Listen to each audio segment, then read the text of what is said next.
Bonjour, je m'appelle Aurélie Racine et je vous fais vous faire un petit point sur les dispositifs d'aide alimentaire pour les étudiants existants et tout ce qui concerne l'habilitation de l'aide alimentaire qui gère et ordonne ce type de dispositif.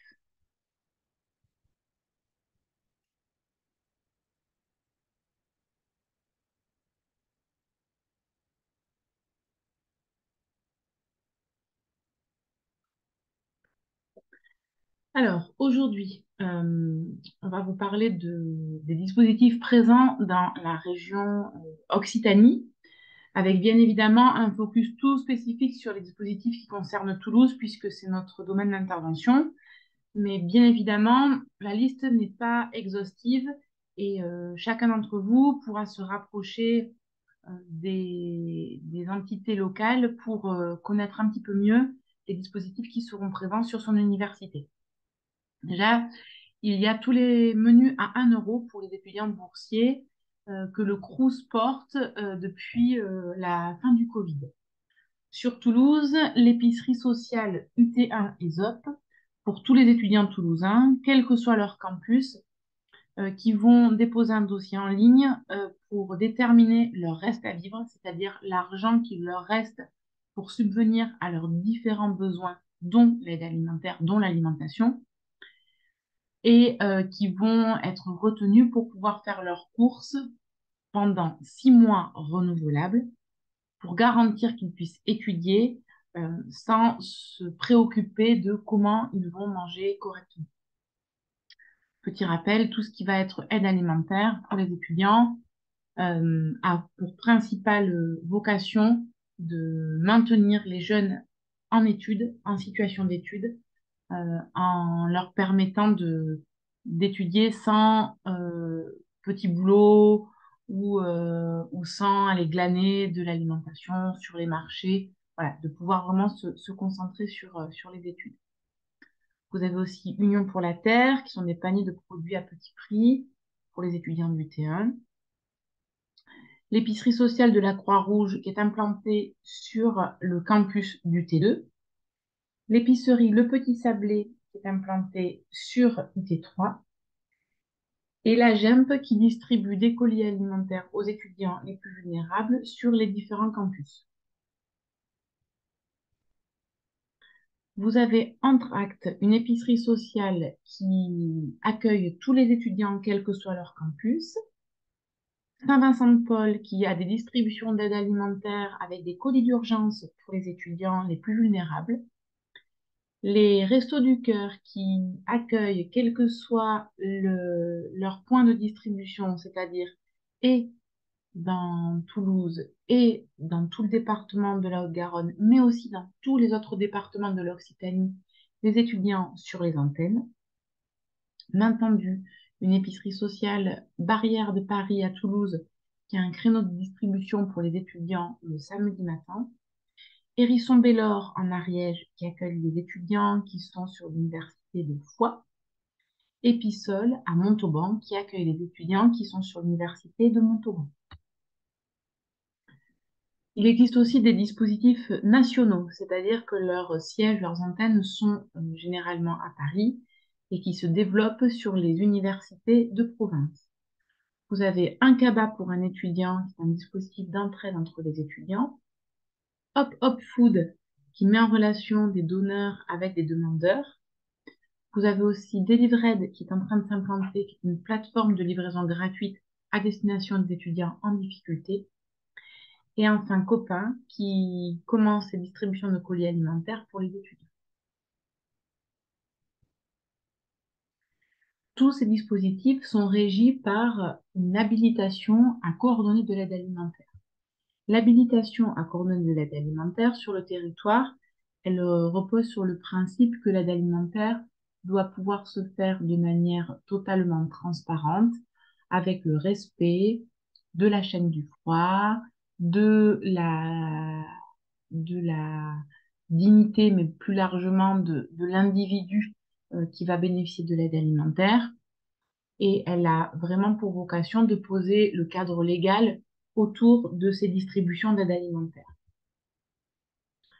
Pour rappel, normalement, pour coordonner ou pour bénéficier d'une aide alimentaire sur le territoire, la structure associative qui l'apporte doit obligatoirement recevoir cette habilitation pour pouvoir porter le dispositif. Quel est son but? Eh bien, permettre aux associations de bénéficier de toute aide financière ou en nature apportée par l'Union européenne, les collectivités territoriales ou les établissements publics. C'est-à-dire de pouvoir demander des subventions numéraires pour, par exemple, acheter de l'aide alimentaire, pour pouvoir acheter des denrées ou bien des équipements qui vont coordonner de l'aide alimentaire. C'est également vrai pour les colis alimentaires. Alors là, pas pour les épiceries sociales, mais bien pour les colis alimentaires, de bénéficier du FSE, c'est-à-dire le Fonds de solidarité européen, qui va proposer de distribuer des denrées qui ont déjà été choisies, achetées et qui sont pilotées par le réseau des banques alimentaires, et de pouvoir en bénéficier gratuitement et les redistribuer totalement gratuitement à tous les bénéficiaires de colis alimentaires. Ce même fonds est aussi créé pour les épiceries sociales. Il ne s'appelle pas FSE+, mais CNES, Crédit National des Épiceries Sociales. Et les épiceries sociales qui pilotent des dispositifs pour le grand public et pour les étudiants peuvent bénéficier de ce fonds, soit via le réseau Andes, soit via le réseau des banques alimentaires. Son but est également, dans cette habilitation, de pouvoir défiscaliser les dons qui sont faits aux associations qui pilotent l'aide alimentaire sous la forme de CERFA, c'est-à-dire de pouvoir défiscaliser le don auprès du donateur. Donc, deux possibilités dans cette habilitation. Il y a des grands réseaux nationaux qui sont habilités directement par le ministère des Solidarités. On peut prendre comme exemple la Croix-Rouge, les banques alimentaires, les Restos du Cœur, le Secours populaire, l'Armée du Salut, mais également d'autres, l'Ordre de Malte, Saint-Vincent-de-Paul, le Refuge. Voilà, ces associations, lorsqu'elles ont une antenne dans une université, dans un département, elles bénéficient de cette habilitation via leur antenne nationale. Pour les dispositifs qui sont plus locaux, c'est-à-dire qui concernent que une ville, quelques antennes sur un département, il faut demander son habilitation sur sa préfecture de région. Ici, en ce qui nous concerne en Occitanie, ce sera la DRIT à Montpellier qui, une fois par an, instruit les demandes d'habilitation et donne son feu vert pour la coordination des dispositifs locaux.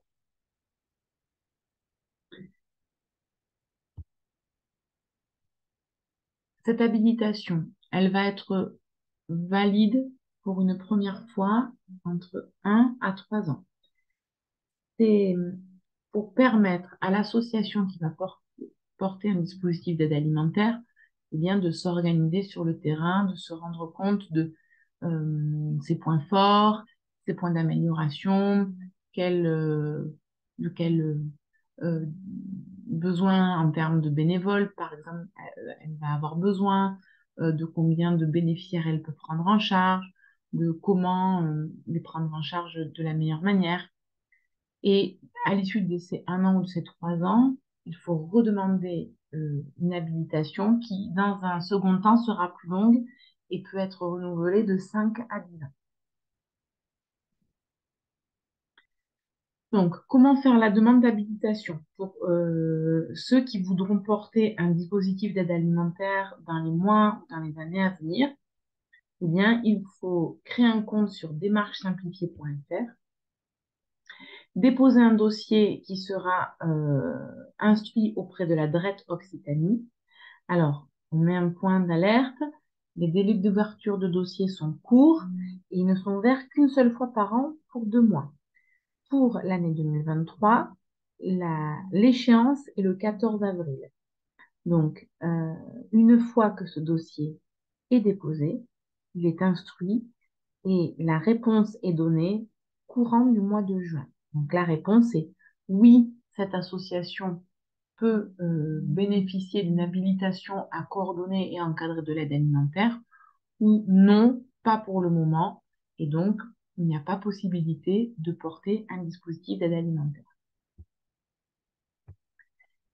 Les droits et les devoirs. Donc, participer aux objectifs fixés à l'article L266-1 du Code de l'action sociale et des familles.